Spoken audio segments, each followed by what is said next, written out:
salaamaaleykum amis téléspectateurs de la VFtv tey nag bu ngeen gisee toogaay bu yanj bi ngeen war a xam ne ñu ngi ci bërëb bu nga xamante ne nii bërëb bu am solo bërëb bu nga xamante ne nii bërëb bu ñu ñor nag macha allah muy ci société bu ñuy wax ITSEP SARL sunu nijaay ju baax di tonton Sidi Diop daal di koy taxawal ay at ci ginnaaw waaye aussi ñu ànd ceeg soxna su sell soxna su tedd muy soxna Karima Mbacké mi nga xamante ne nii moo ko fi représenté tey di directrice bi di daafu entreprise bi léegi nag amis téléspectateurs yéen xam ngeen ni dañoo safoo di leen bunge ci sunu ay activités dañoo safoo également di nekk ci lépp lu nga xam ne moo leen neex moo leen soob waaye tey nag dañoo bëgg ngeen bàyyi xel fi nga xamante ne nii fi la ñu nekk ngeen bàyyi xel ñi nga xamante ne ñooy suñu invité du jour bala ma nag sori ci waxtaan bi damay daal di jox kàddu gi soxna Karima Mbacké ñu koy wax madame Diop moom mooy directrice su ITSEP en même temps di daaf bi mu daal di nuyoo ak yéen su ko defee nag ñu soog a dugg dans le fond de l'émission. Bonjour soxna Karima Mbacké. Bonjour, asalaamaaleykum suñu mbokk spectateurs yi ñu leen di yéen ñëpp leen bëggee lu bare bari di kontaan lool tey ci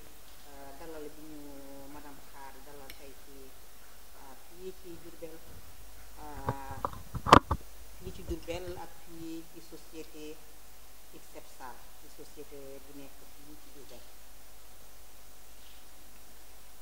noonu kooku mooy soxna Karima Mbacké madame Diop yaakaar naa ne yéen ñi dëkk Njaareem kenn dootu leen ko présenté ti te ëxlu Mbacké yëpp tamit kenn dootu leen ko présenté ndax yaakaar naa ne xam ngeen ko bu baax a baax ne serait-ce que ci wàllu social bi muy def waaye tamit ci liggéey bu sell bi nga xam ne moom lay accompagner population mu Diourbel alors ci biir loolu nag moom la ñuy jox mu daal di ñuy présenté société ITSEP wax ñu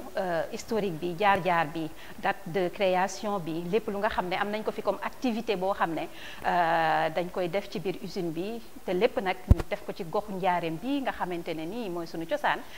léegi nag dama koy daal di bàyyi gannaaw ba mu nuyoo ak yéen mu daal di dugg nag dans le fond de l'émission alors soxna si sama première question yaakaar naa mooy nga wax ñu jaar-jaaru ITSEP depuis date de création bi jusqu'à maintenant. jërëjëf madame Xaar waa ITSEP nag société la boo xam ne benn doomu njaay ñu naan Sidi Diop dëgg yàlla nekk doomu njaareem bu bëgg réewam bëgg goxam moo ko créé woon en 2004 li ko taxoon créé nag mooy da koo tuddee tur boo xam ne dafa bari ay pàcc yu bari ñu ko naan ITSEP SAR kii bi di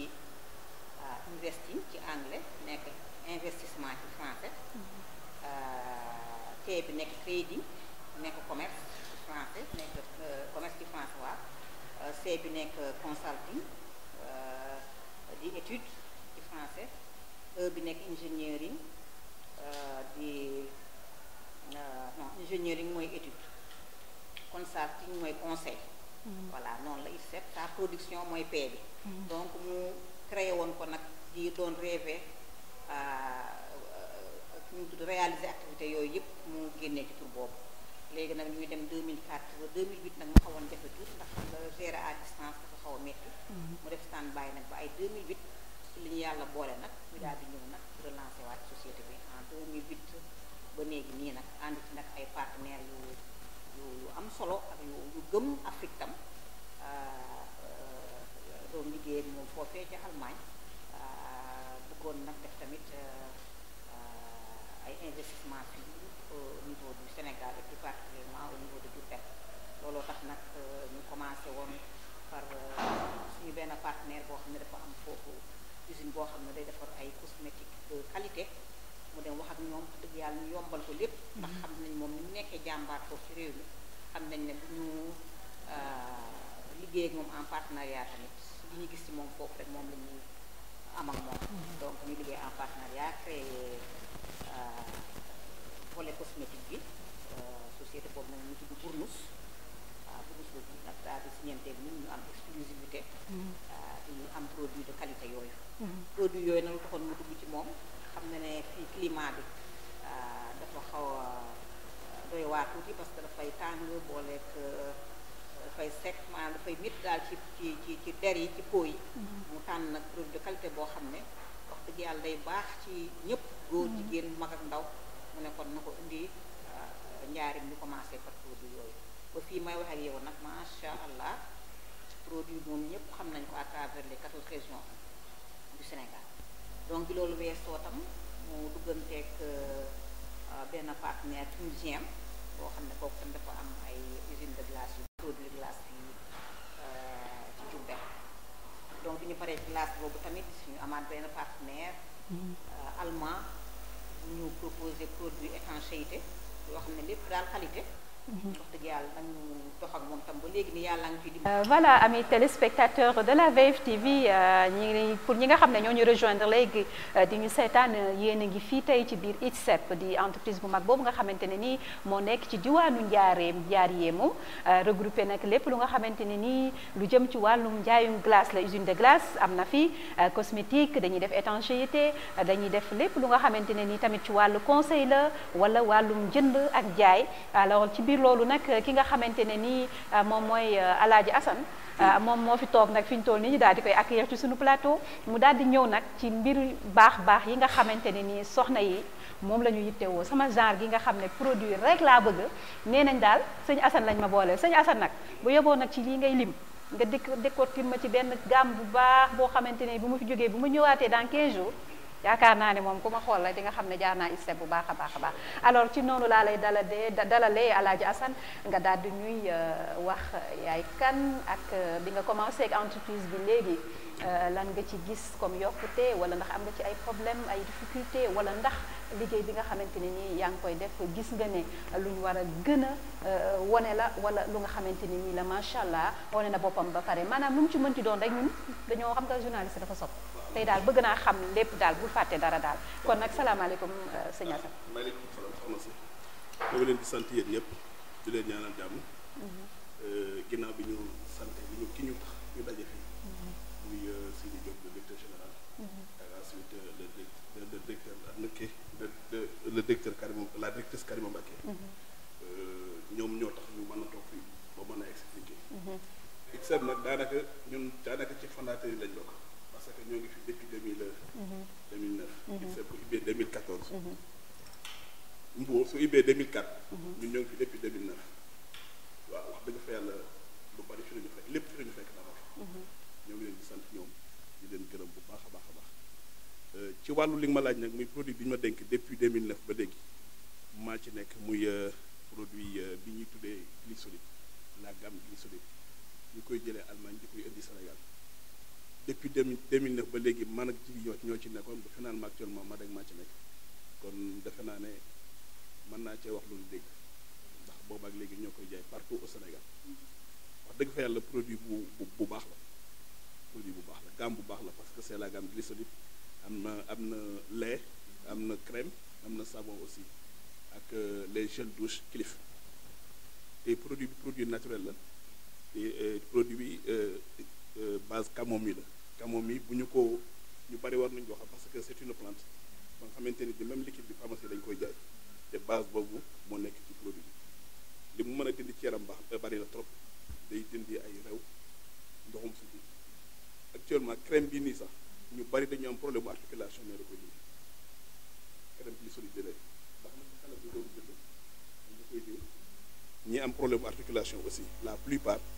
suñu ko diwee seen tànk day dañ surtout ay tànk yu xam xaw loolu moom du ma su ma nee man na koo faj boo defoon laa ngi ci fekk ba fii waaye en tout cas daal xam naa ne baax na trop daal en tout cas daal su ma nee mën na koo faj damay ragal gaa yi fekk ma fii dafa ne ma Sidi Diop day faj corona léegi te loolu wax dëgg fi yàlla ñëwee ma koo assuré mais en tout cas daal produit bu baax la waaw loolu waaw ba tey aussi man dinaa nangu loolu waat loolu di nga am loolu sentir ci sa yaram dina dindi lépp la nga xamante ni bi peau morte la bu nekk ci sa yaram da koy dindi automatiquement kon kii góor ak jigéen yëpp mën nañu koy utiliser kii produit bi mu fi ñëwee nag yàggul wax dëgg fa yàlla lii ñu ci wax nañ ko gëstu ba teg ko fu leer parce que produit bi mi ngi jógee Dubaï la jógee mais daanaka ñoom liggéeyuñu ko dañ koy jëlee États-Unis di ko indi Dubaï ñun nag yàlla def ne gis fa suñu directeur général jaare gis ko xam ne war naa mën a jar fii mu indi ko fii soo xoolee fruits yi ngay gis nii daanaka ñoom lañ jàpp mélangé ko mu nekk ci biir comme produit gommage la ba nga xamante ni boo xoolee organique la fees lañ bind fi body mooy maanaam mën nga cee diw sa kanam mën nga cee diw sa yaram pour gommage la rek da ngay toog nga gommer sa yaram toog tuuti après nga dindi ko daal di sangu dem boo ko defee ñaari yoon ñetti yoon di nga ressentir benn souplesse ci sa yaram lépp lu ci bokkuloon day daj. waaw boo gisee kees gi nekk actuellement fii dañ la bindal loxo fii ñu bindal la kanam fii ñu bindal la yaram mooy maanaam loxo bi sax li ci bokkul soo ko di diwoo da koy dindi kanam gi la même chose kanam yi xam nga bari dañuy saa ñu am ay acné ay heure ay tache lépp lu bokkul ci sa kanam da koy dindi yaram nag moom lépp luy ay rew yi xëy na jigéen dañu koy faral di am moom booy diw muy daj sooy diw muy daj liquide bii lañ ko booleel pour nga koy njëkk di nettoyer soo nettoyer sa yaram ba pare nga jël kii bii nga mais yooyu dafa taxoon yu mooy yi doon jógee Allemagne mais yooyu aussi def na fi effet bu rëy mais dañoo dem ba xool ne ñu concentré ci benn gamme mooy gën moo tax ñu concentré ci benn gamme yii nag directeur général moo dem ba xool ne bu ñëwee dina mën a dugg ci réew mi mooy dugg fi kii moom déjà mooy jaay boppam Acte Plus la tudd mais bii moo tudd silicone à 99 pour cent xam nga ne bàyyiwul dara silicone à 99 pour cent bàyyiwul dara lépp lu nekkul ci bokkul ci yaram soo ko ci diwee mu day kooku moom boo bëggee mën nañu commencé léegi def test bi nga xool wala ñu indi kenn mu ñëw taxaw ñu def test mu xool boo ko diwee si yaram léegi nga xool sa loxo amul problème amul benn problème kooku après la kooku après la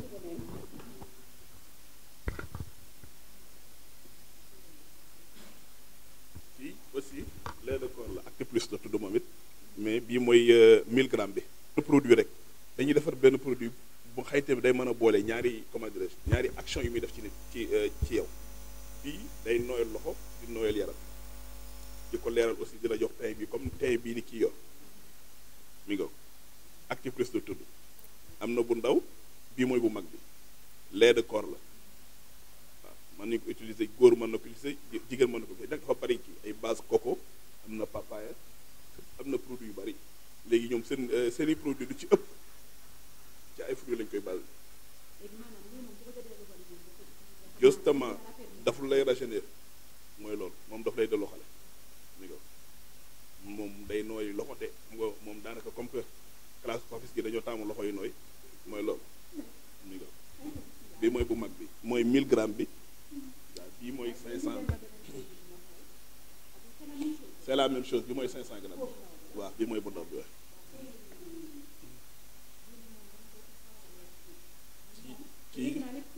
kii damay ragal sax nga teg ko fenn teg ko sa kër dafa ci attention xale yi lekk bii base lëmoo la fii actuellement boo ko dindee nii xetu lëmoo la lay jox lëmoo surtout moom la lay jox mais suukar la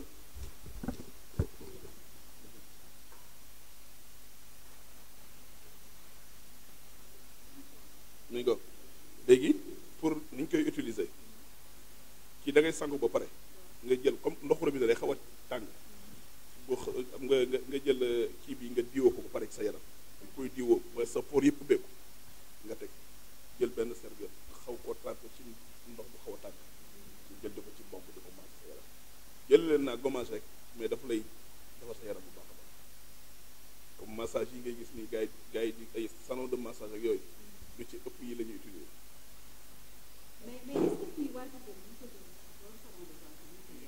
waaw parce que peut-être dañu ko xamagul mais ñun d'après ñi jot a def test yi peut-être taux bi mooy xaw a dis ci ñoom mooy prix bi mais soo bëgg nañ ko te gis naa te gis naa sax ñu koy bokk mu nga boo bëggee jaay produit à 6000 francs am na ñoo xamante ne bi seen mën agul foofu day ñaar dañuy ñëw jënd ko bokk ko wala ñett jënd ko bokk pour utiliser ko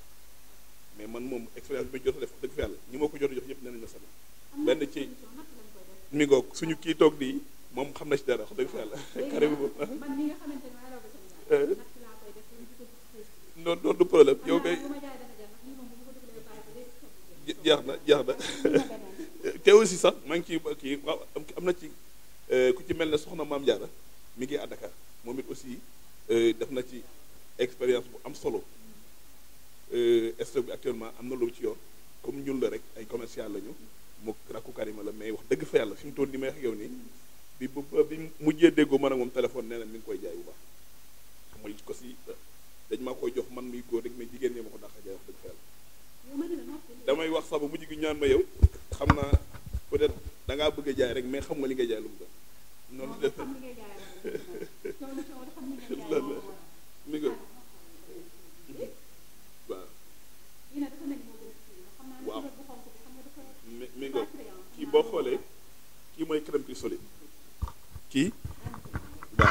crème glycérine soo xoolee Allemagne lañ ko liggéeyee mais daawul ñëw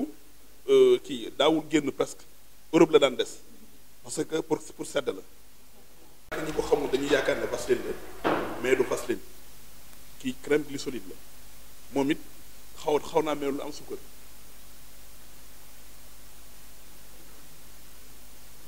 waaw boo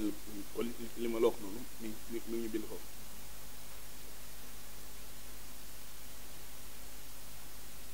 duumuma kay nee naa lii kay naka jekk xam naa ne moom xale yi moom am nañ ci wàll ndax nooyaay bi. xale yi dañ ko utilisé mi ngoog loolu mooy kii yëpp wax dëgg fa yàlla fi mu toll nii bu sedd bi ñëwee duñ ci am lu doy sedd bi tàngoor bi lay xaw a taxaw nii rek mais sedd bi duñ ci am lu doy waaw saabu bi nag antibactérienne la antimicrobienne ba pare dafa am kii base bi camomille la aussi li mu mën a dindi ci am dafa bari ndoxum siti nii dañ koy jël ñu bari dañ ko jël Papis mi à chaque fois day ñëw fii ne ma jaay ma benn saab ma ne ko dama jaay benn saab c'est que nee na moo koy teel yi xasanu xaw ma mais da koy dindi ndaw na ni trop mais ni la amee solo fi mu toll nii njaay mi yamul Jurbel rek man mi lay wax ni daanaka wër nañ Sénégal ak produit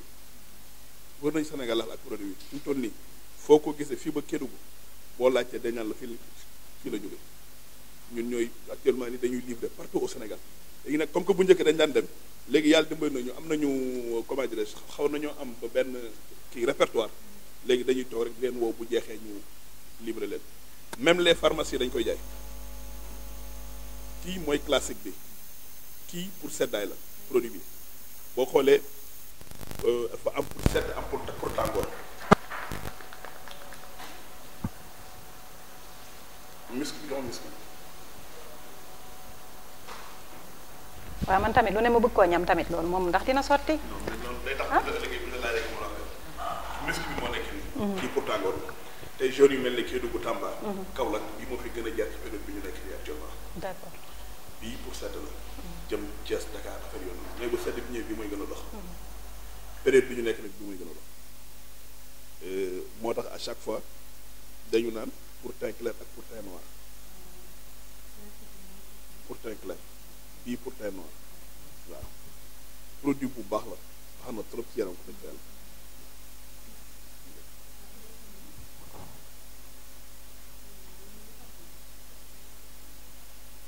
kii moom boo paree xam naa gars yi war nañ ci am gars yi sa caméraman yi kii kilif la tudd. xanaa ngeen daj seen condamné. mi ngoog kii kilif la tudd bi muy doon di ñëw 250 email la woon mais dañoo xool xam ne actuellement dox na ci jaune bi ñu def ko 300 email bii lëmoo la ni mu amee lëmoo bi base bi lëmoo la mais am na yoo xamante ne bii base bi mante la mooy ñaar ya tege fee yépp dafa am mante waaw moom day maanaam day wàccee fatiguement ci yaram tey boo sol non dañ koy sangoo comme saabu nii ngay def nii def sa njàmpe nga sang tuuti rek nga sangu jëm dem sa yoon. bii moom mën naa xam lu muy jara bii nii moom après suñu paree ñu wax la prix yi mais comme que ci kii télévision lañ nekk dañu bañ wax la prix ya nga xamante ne bii day maanaam day kii nii. prix xarit ak prix client. waaw loolu lay bañ parce que mën naa la prix ba nga xamante ne bii ñu ne xaj na li mu ko doon interview moo tax mu wax ko mais actuellement nii cherul wax dëgg fa yàlla carton bi 9000 francs lay jar kii moo ciy nekk 6 flacons moo ciy nekk seen nga double XL la woon bu njëkk XL moom la woon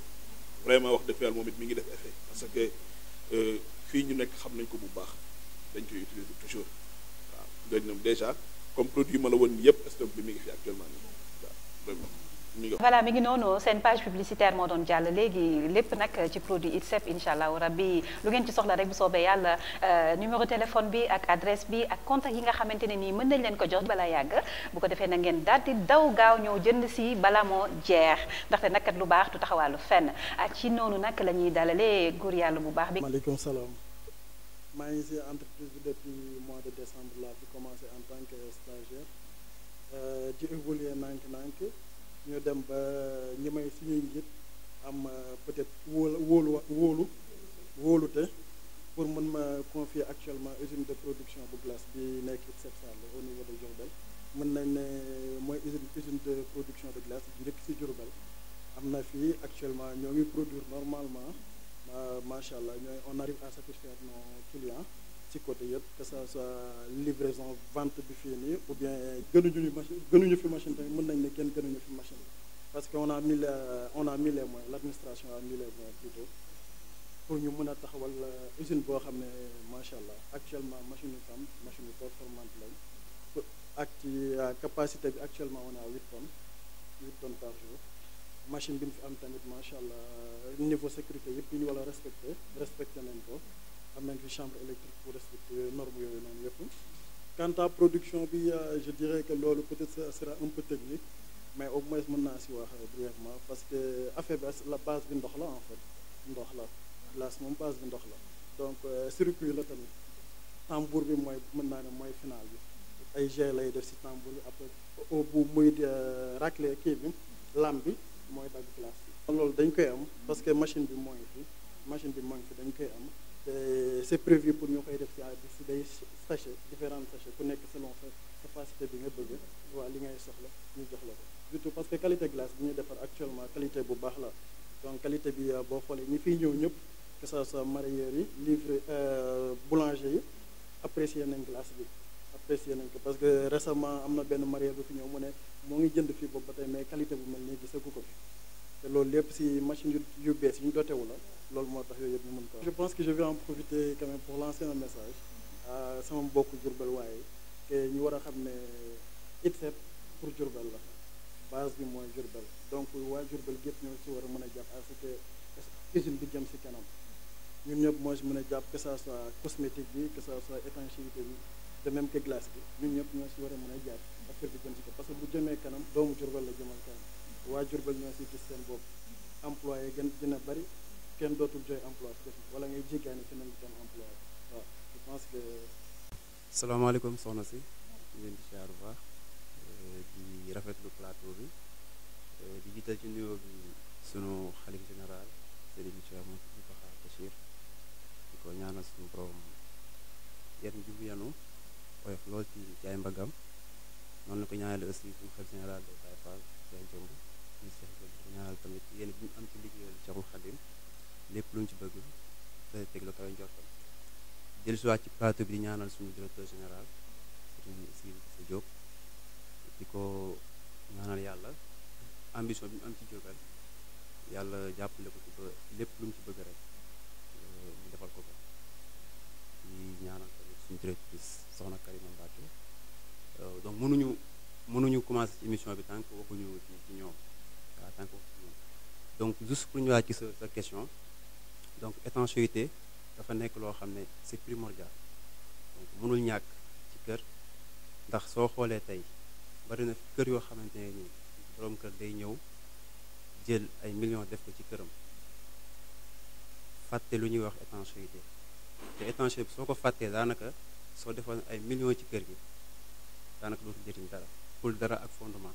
parce que même ci fondement bi dafa am benn système bu ñuy wax barrière horizontale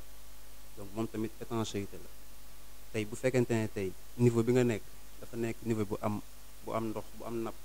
par exemple da nga koy def lu ñuy wax barrière horizontale du leen lool gas nga def nga say brique teg nga sa séenage da ngay def lu ñuy wax barrière horizontale boobu tamit ci xeetu étanchéité la bokk mais dafa xaw a décalé tuuti ci côté cuvelage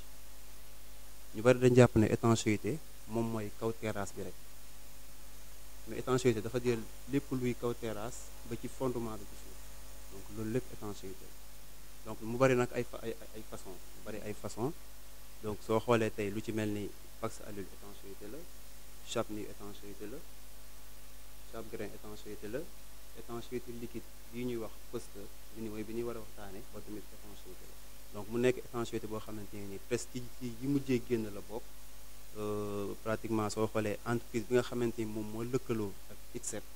mu nekk entreprise bi nga xamante ni mooy poste ñu gën koo xam ma bokk ci entreprise yi ñu gën a xam ci àdduna bi ñu ngi defar côté étanchéité parce que bañoon ko ba ñoom sax fi ñu basé wu soo xoolee moo ëpp lu muy taw ci Allemagne donc ñoom ñu spécialisé wu ci étanchéité xam li nga xamante ni dégâts yi ndox di def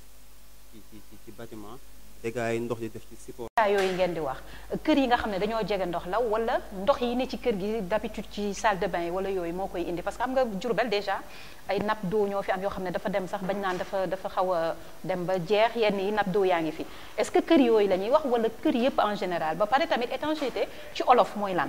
waaw étanchéité mooy fexe ba ndox bi nga xamante ni mooy jóge ci kaw. du mën a dugg ci support bi maanaam du mën a dugg ci dal bi bay yàq dal bi ndax xam nga ndoxu taw suy taajoo après acide lay doon ba tax na mooy waral mu dugg ci béton bi bu duggee ci béton bi àgg ci fer bi. donc bu laalee fer bi rek automatiquement fer bi dafay dilaté maanaam su fer bi dilaté ubbeeku mooy waral boo téenee ci dal bi nga xool gis dal bi fissuré parce que ndoxu taw bi dafa laal fer bi su fekkente ne amul fer day wàcc rek wala ngaan mais fer bi conductibilité la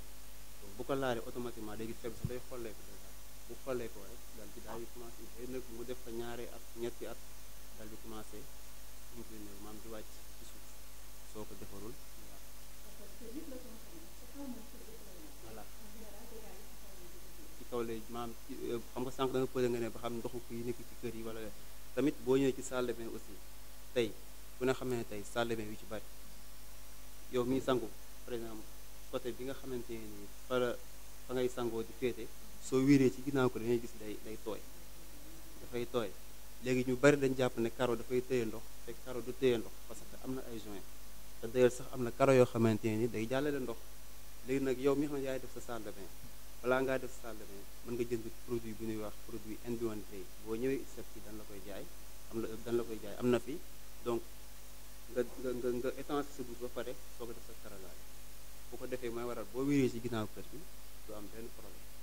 parce que niveau bi ngay sangoo tey boo tànkee pot sotti lu bat day tis ci karo bi te bu tisee ci karo bi dafay jaar ci joint bi te ciment daanaka suuf la rek day aspiré lu mel ni tey boo jëlee bekk suukar teg ko ci kaasu ndox ni mu koy aspiré dèjà sax bi gars yi def présentation bi suukar la ñuy teg comme brique te da ngay jël ñetti bekk suukar teg ko sotti ci ndox nga gis ni muy jàppalante noonu lay def parce que ndox la moom ndox moo ko tax a jóg étanchéité ndox moo ko tax a jóg bu fekkee ndox bi jógee ci suuf bu fekkee comme mel ni Dakar ñoom cuvelage la ñuy wax parce que sous-sol la ñuy def lu ñuy traité parce que soo xoolee suñ partenaires yi ñu ngi liggéey ñoom surtout CDE par exemple CDE ku ne xam na ko ñoom ñooy entreprise bi nga xam ne moo liggéey Massalikul Jinaan ñoom soo xoolee presque seen réalisation yu bari ñu ñoo ko def bi ñu ci njëkk a def moom mooy agence nationale statistique mooy ñu koy wax ANSD ñoom benn sous-sol la boo xamante ni moo nekk Colobane côté parc socialiste ñoom remontée capillaire la ñu am lan amee woon nga xamante ndox mi dafay jógee ci nappe bi di yéeg à 2 mètres boobu ñun ñoo ko traité nga jóge fa nga dem Soumbédioune tunnel Soumbédioune boobu aussi parce que ñoom ku ne xamee Soumbédioune ñoom dañoo sëkk géej gi daal di def tunnel donc soo xoolee ci niveau sol bi ci ginnaaw 2 mètres la lépp dafa am ndox donc loolu tamit ci étanchéité la bokk.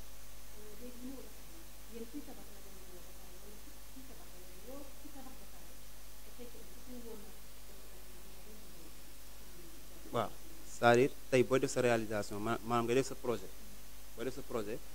mën nga ñu woo ñu ñëw defal li nga xamante mooy barrière horizontale mais lépp ci ay kayit soo commencé def sa fondement dañuy ñëw ñu defal la barrière horizontale boobu mais lépp ci préparation lay laaj parce que ni nga ko mën a préparer ci ay kayit bokkul ak ni nga koy préparer après kayit yi parce que boo xoolee ba commencé def réalisation yi coût yi day gën a métti te bu fekkee da nga commencé nag maanaam ci projet bi tey par exemple benn paf fay ñëw mën na la defal étude bi ne la tey sa préparation fondement bi barrière horizontale bi lii lay laaj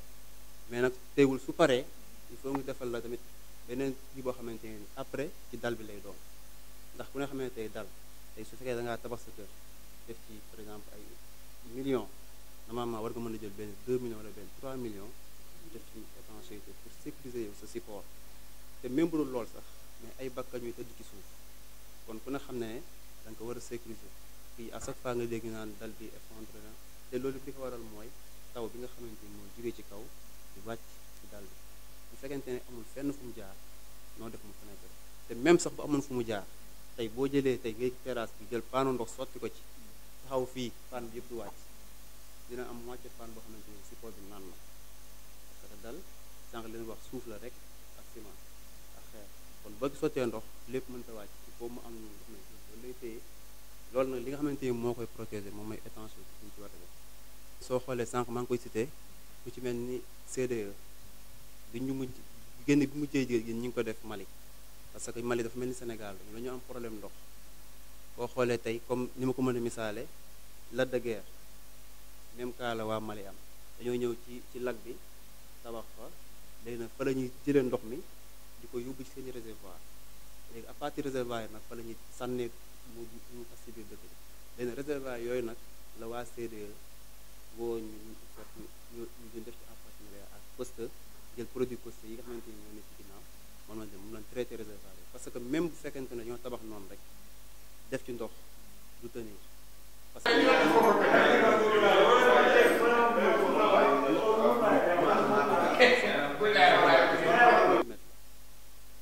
4 millimètres ci réservoir boo xamante ni yaa ngi koy remplir 2 mois muy tëw fees kon c'est parce que volume boobu am na parce que 2 fois 2 mètres cube la donc bi ñu woowee nag ci lan dem ñu étanché réservoir yooyu ñu remplir ko 2 mois réservoir yi soo ko fees tey boo taxawee Mali maanaam ci capitale bi réservoir yooyu moo ñu jox ndox parce que montagne bi gën a mag ci Mali fa lañ ko def nga xamante ne ni dañ ngay remplir rek ci biir réservoir yi rek mu wàcc directement dem ci biir dëkk bi mooy surface plane bi parce que defuñu ci kaw mais surface plane bi xam nga ñaari niveau la boobu traité nañ ko ñu ko traité ba pare actuellement bu ñu ko traité ba pare ñu traité waañ bi nga xamante ni moo nekk kër Serigne Touba gi nekk en face jumaay Touba boobu aussi traité nañ ko donc mu nekk vraiment réalisation yoo xamante ni depuis bi ñu ko traité ba léegi amul kenn ku ñu woo ne ñu am na fuite amul kenn ku ñu woo ne fi ngeen traité am na fuite donc fépp fu ñu jaar rek def na fa trace li gars yi wax fépp fu ñu jaar rek bàyyi na fa trace wax dëgg yàlla donc mu nekk produit boo xam ne produit de qualité la te tamit ñi koy liggéey aussi dinañu ci ay conditions yoo xamante ni da leen di dimbali ba li ñuy liggéey dañ koy maîtriser tamit am te ki ngay liggéeyloo te tegoo ko ci ay conditions boo xam li muy liggéey mais wax dëgg yàlla dañ lay teg ci ay conditions yoo xamante ni da nga koy fekk dañ lay naw tant que ouvrier donc loolu tamit ñu ngi ciy profité di ci remercier waale suñu directeur général ak l'ensemble de l'équipe wax dëgg yàlla parce que tamit nekku fi mais am na ñu fi teg te ñu ñuy dooleel ci côté boobu ñu dimbali ba lépp lu ñu bëgg ci terrain bi rek ñu yombalal ñu ko wax dëgg yàlla donc leen ci sant bu baax leen gërëm di woo région de Diourbel bi yëpp Sénégal ñëpp nañ ñëw wax dëgg yàlla jàpp ci liggéey bi parce que dafa sol dàllam pour jàppale jeunesse bi di créer ay emploi man mi di waxee yow maa fi depuis fin 2009 fii laa amee spécialité en tant que applicateur étanchéité donc mu nekk liggéey boo xamante ne nii dama ci sant yàlla tamit boo ko gëmee moom moo tax ma gëm ko moo tax ma gëm liggéey boobu donc muy liggéey bu baax liggéey avenir parce que fii dëkk bi ku jaayul rek yaa ngi tabax voilà ku jaayul yaa ngi tabax kon tabax dafa nekk loo xamante ne nii liggéey bu jëm ca kanam la képp ku jóg di ko jàppale rek kon sa bopp la jàppale quoi waaw ñu leen di sant bu baax di sant Moubarak di sant ministre bi dëgg yàlla di yàqal waaw moom kay ñun wóolu lañ suñu bopp ci côté boobu noonu waaw xanaa di dëggal li mu wax rek dëgg yàlla comme ni wax produit cher na mais moom def na tout le possible sax nag pour ñu def pourcentage accessible man mii ngay wax ni dem naa seen formation foofu ci Allemagne gis seen produit yi xool ni ñu formé nit ñi ñu def nag ay démonstration yoo xam ne tubaab yu bari dañuy jóge ci dëkk yu bari ñëw di ko xool ba pare tam dañuy chaque jour dañuy actualiser produit yi ñu am nga xam ne toujours ñu am ay produits yu bees dëgg nag waa produit yu cher na mais comme ni nga wax rek il faut tam ñu am culture di def protection waaw xëj na cher na sax mais def benn affaire bu cher toog 20 ans doo ko génne doo ko changé moo gën nga def benn affaire boo xam ne 1 an après yaa ngi nekkaat di jëndaat produit wala ngay seetaat bu tane boobu waaw peine perdue la ba pare tam xam nga moom sax bari na ay yërmandeeg yëpp bu ñu ñëwee xool nu mu gën a murité rek waa ñu defee ko noonu ndax ñoom ñun ñëpp xam nañ ne amul problème ci ay affaire paiement affaire yu mel noonu waaw dëgg yàlla waaw amis téléspectateurs dellu si waat ngeen ci seen plateau spécial bi nga xamante ne nii moom lañ jagleel ITSEP SARL fii ci gox bi ñuy wax jaar yéemu sànq ba léegi nag ku fi jaar rek nga ne gongo man ci ñëpp laa war a far ndax man tamit nag vraiment tamit ñàkk far ci ñoom sax dafa wóorul waaye ci biir loolu nag ngand mi laa leen indil ponkal mi muy lan muy li nga xamante ni nii nag foofu nag moom dinaa fa dugg nag waaw ngeen baal ma lu tax parce que nag ay jàmbaar fëkk dëkk ñu nga xamante ne nii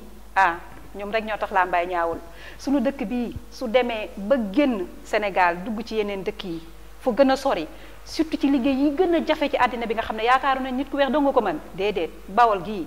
Bawol gi potentiel bi mu ngi fi nekkate te fan la nekk ci biir ITSEP ci biir loolu nag lay dalalee jàmbaar ji nga xamante ne nii moom mooy directeur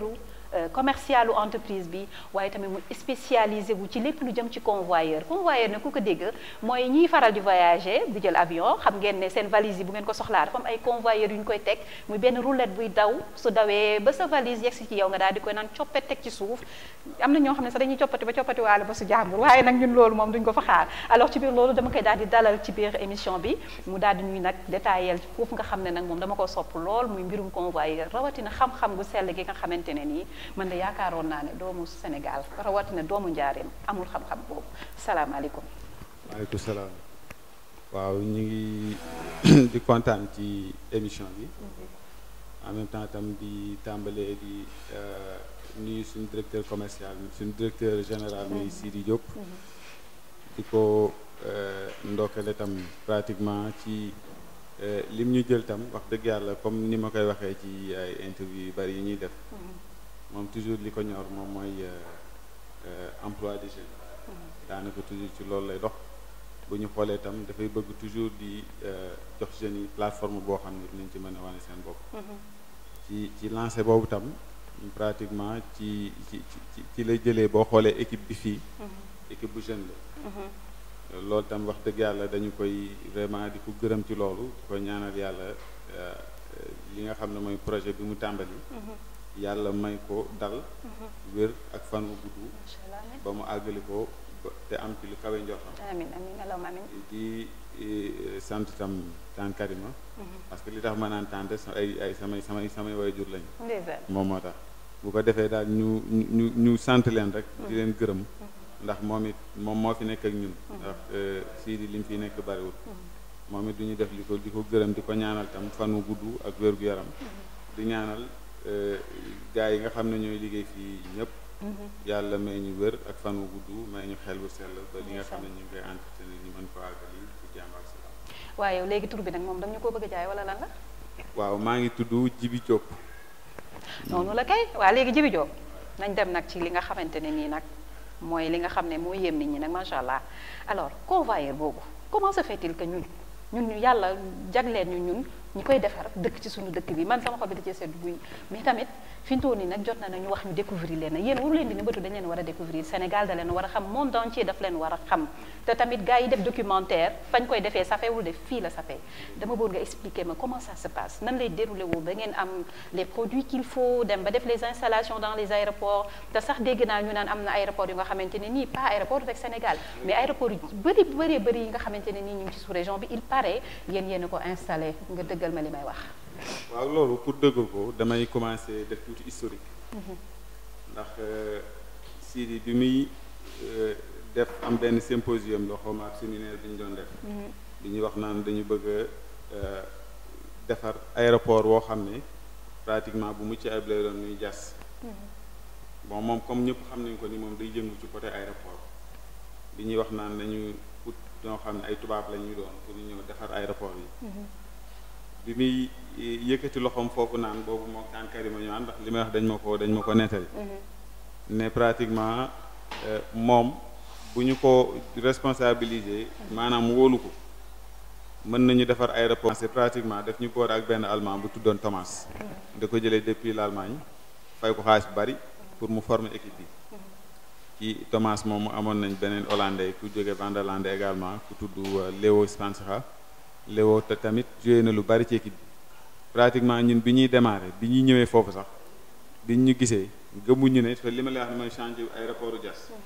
bi ñu accès ñu ci bari gëmuñu ne ñun mën nañoo defar aéroport bi mais bi ñu tàmbalee parce que Léo 1 mois la def ak ñun Thomas def ak ñun 15 jours Léo bi mu defee 15 jours moom dane moom déjà xelam dal na mën na ñibbi 15 jours la def ak ñun ñibbi Thomas def ak ñun 1 mois ñibbi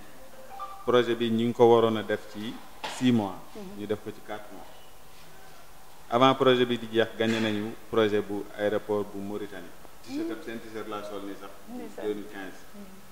pour wax rek ni pratiquement affaire bi ci boppam daanaka du dara lu dul volonté ak xarañ ndax tubaab yi li ñuy wax rek ne tubaab yi li ñu xam judduwaale wuñu ko dëgg la dañu koo jàng ci këyit te njàng moomu volonté dong la daanaka bu ñu defee ni ñoom maanaam jot bi ñu koy may ak temps bi tam ak mën a gëstu boo ko defee rek pratiquement da nga mën sax ba mën loo xam ne moom def maanaam ñun ci suñu bopp di ñu liggéeyee 4 mois yi avant 4 mois yi di jeex ñëw nañ fi di ñu contrôler maanaam képp ku fi ñëw ci dès les premiers mois bi ñu ñëwee ñoom ñëpp seen xel dafa dal ba bi ñu ne aéroport Nouakchott dañu ko jox avant lee di jeex daanaka ñun dañu tafe liggéey bi maanaam mën a pare pour dem défilé mais toujours est-il que la ñu fa def na ba léegi moo fa ne waaw maanaam projet bi ñu ngi démarré ci ab dër comme karo comme nii ci karo waaw ci la ñu déparé defar fa li ñuy tuddee arrivée ak départ parce que système BHS loolu la mooy système convoyage des bagages système bi ñaari élément donc la moom mooy arrivée ak départ arrivée bi moom la ñuy tuddee check-in parce que check-in bi ñuy voyage bi pratiquement dinañ ko xam booy xool ñu naan damay check-in parce que check-in bi du dara lu dul da ngay ñëw nga peese say bagage boo ñëwee embarquement dina la jox dans le boarding pass moom lañ tuddee en anglais mooy kii billet d'embarquement bi ñu lay jox mais da ngay teg sa sac fi ngay teg sa sac pour mu peser ko yooyu ñun ñoo ko installé foofu boo tegee sa sac da ngay peser wax la poids bi information yi ñuy soxla kii door la jox sa boarding pass nga mën a dem maanaam loolu ab système la boo xam ne boo ci tegee bagage bi ab bouton ngay bës mu jox la poids bi nga bës beneen bouton ci gannaaw pratiquement bagage bi am fu mu jaar génn jaar ci spirale bi nga xam ne parce que spirale lañ ko defar daal di wàcc nag dugg départ am ay car-car yooyu noonu nga xamante ne nii sax ñooy kii waaw car-car yi buy dem noonu yéen tamit yooyu yéen a ko def car-car yooyu moom la ñuy tuddee fire shuttle maanaam li ma leex la nekk foofu yëpp ñoo ko fa def parce que car-car yooyu dara daanaka bañ gàcce la rek waaye nag seen xam-xam xam nga fan ngeen juumee voilà foofu ñuy peser poids yi gars yi 23 kilos lañ lay may waaw da ngeen waroon foofu def ci ay boutons yoo xamante ni sama genre bi dañoo am excédent de bagage dëgg yi loolu moom dama leen koy wax moom saa yu ma demee ëppale da ngeen waroon trafiquer affaire yi nag comme ça ku teg rek mu nekk benn 15 kilos fekk ne yow 25 kilos pratiquement booy xool 23 kilos yooyu mënoon nañ ko def 25 kilos parce que lépp dañuy calibrer rek dañ ko calibrer yamale ko ci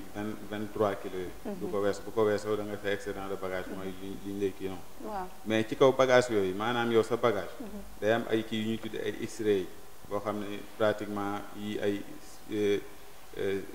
Smith Hyman daanaka ñoom seen X-ray moom moo nekk fële jars ci la si bagage bi bu ci jaaree pratiquement lépp lu ci nekk loo xam ne dañu koy tere muy soit muy liquide wala fer wala paaka wala drogue ainsi de suite voilà waaw loolu détecteur ko kii corporel la rek non boo bokkul ak fi bagage yi jaar loolu ay kii la nu mu tuddati pratiquement ay scanner lay nekk rek waaw moom la ñuy tuddee X-ray ay machine X-ray yoo xam ne pratiquement day dem ba ay 4 tonnes ni ñu ko gis noonu waaw man bu ma fàttewul xamoon naa nombre bi ñu monté foofu mais ñun duñu ko monté mais ñun ak gars yi nga xam ne ñoom ñooy monté X-ray yi il faut ñu liggéey maanaam en partenariat ak ñoom parce que ñun bi ñuy defar foofu ñoom ñëwaguñu woon dañ leen di bàyyil benn espace boo xam ne tey bu ñu ñëwee dañuy jël seen X-ray teg bagage bi bu ñëwee war na mën a jaar ci tapis bi dugg directement ci X-ray bi te du am benn problème day dugg ci X-ray bi demaat continuer ci tapis bi maanaam X-ray bi lañ ko fa defaree pratiquement benn bagage du romb bagage bu fa romb moom jaar soit da ngay jaar pour retourner jaar fi nga xam ne fa la ñu war a dem pour ñu tijji bagage bi wala ñu ne RAS rien à signaler mu continuer dem jaar ci carrousel yi nga xam ne moo nekk ci départ après oto yi mooy oto yi nekk foofu pratiquement yi jël bagage bi daal ko jël yóbbu ko ci avion bi mooy système bi arrivé départ moom la ñuy wax à partir de check-in ba ci carrousel yi ñuy collecté bagage pour yóbbu ko fële yooyu ñun ñoo koy defar voilà. li ma ciy dolli rek mooy waxaale itam réalisation yi nga xam ne def nañu ko parce que li ñuy def rek du aéroport Diass kese parce que def nañu aéroport Nouakchott mooy Umtounsy ñoom it aéroport bu bees lañ fa defar ñu defar système bi depuis arrivé ba départ muy check-in ba ci carrousel de départ yi foofu bi ñu fa jógee dem nañu Parakou moom mooy aéroport Parakou moo nekkee Bénin mi ngi nekkee benn région la boo xam ne dafa nekk frontière ak Nigéria boobu itam ba ñu jógee Nouakchott foofu lañ dem bi ñu jógee Nouakchott quelque temps lañ toog ñu yóbbu ñu waa Vanderland toujours ñoom ñoo ñu yóbbu Abidjan itam bi ñu demee dañu fekk seen arrivée bi am problème yi doy waar sax ba nga xam ne nit ñi léeg-léeg xam nga léeg-léeg nga dugg ci aéroport yi nga gis nit ñi jékki-jékki taxaw bu metti léeg-léeg carrousel yi ñooy am problème dañuy obligé jëlee ko ci ginnaaw dugg ak moom ci biir ba pare teg ko di xool par rapport ak kii mais loolu bi ñu demee dañu dindi la fa nekk yëpp désinstallé lépp installé waat système bu bees foofu tam avant ñu fay jógee man dama mujjee jël vol bàyyi fa boy yi ñu àggali ma dem Uganda moom système bi yëpp lañ dindi arrivé maanaam check-in ba ci carrousel de départ yi dañoo jóge foofu nag am beneen partenaire woo xam ne parce que bii ak 6 xaw ma 7 yi ñu ngi ko def ak Vanderland bi ñu kii am beneen partenaire woo xam ne ay anglais lañ ñoom la ñu liggéeyal aéroport bu Tanzanie moom mooy daanaka daaw lañ ñibbisi foofu def nañ fa 1 an yu mat sëkk.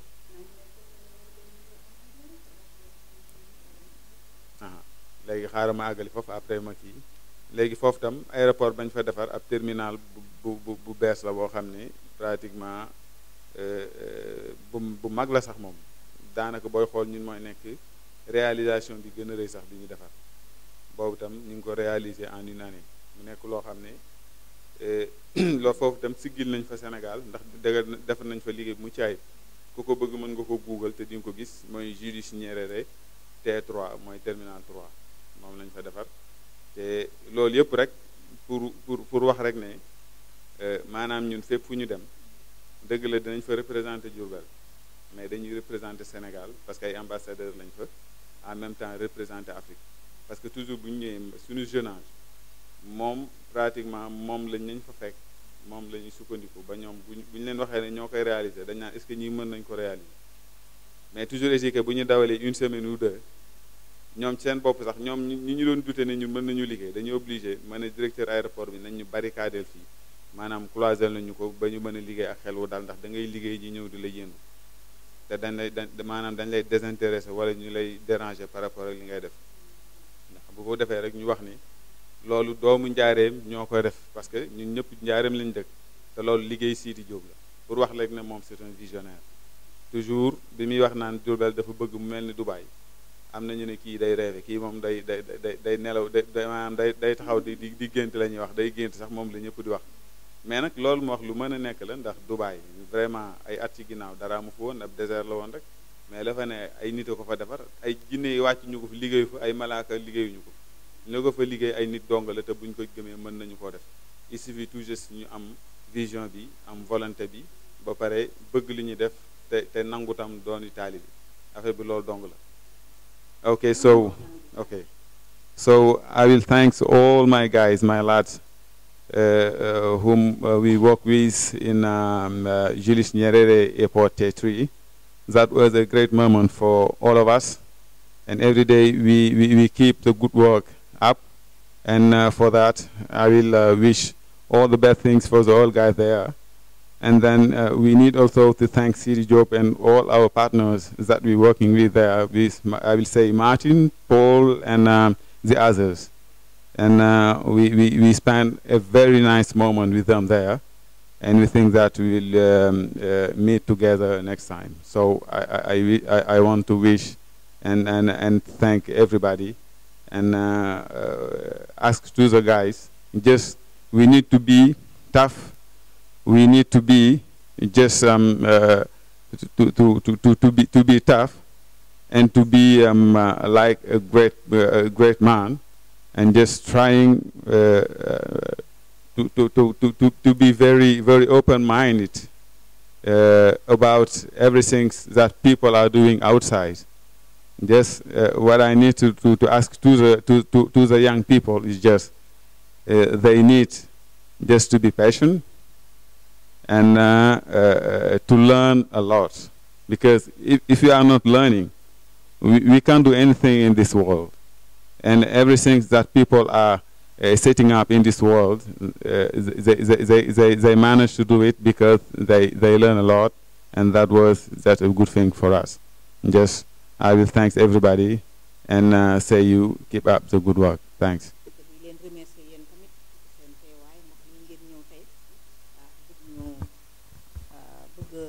siiwal tam suñuy liggéey tam ñu leen ci sant yéen ak seen naatangoo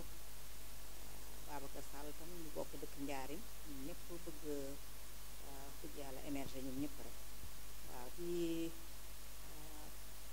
lancer un appel tam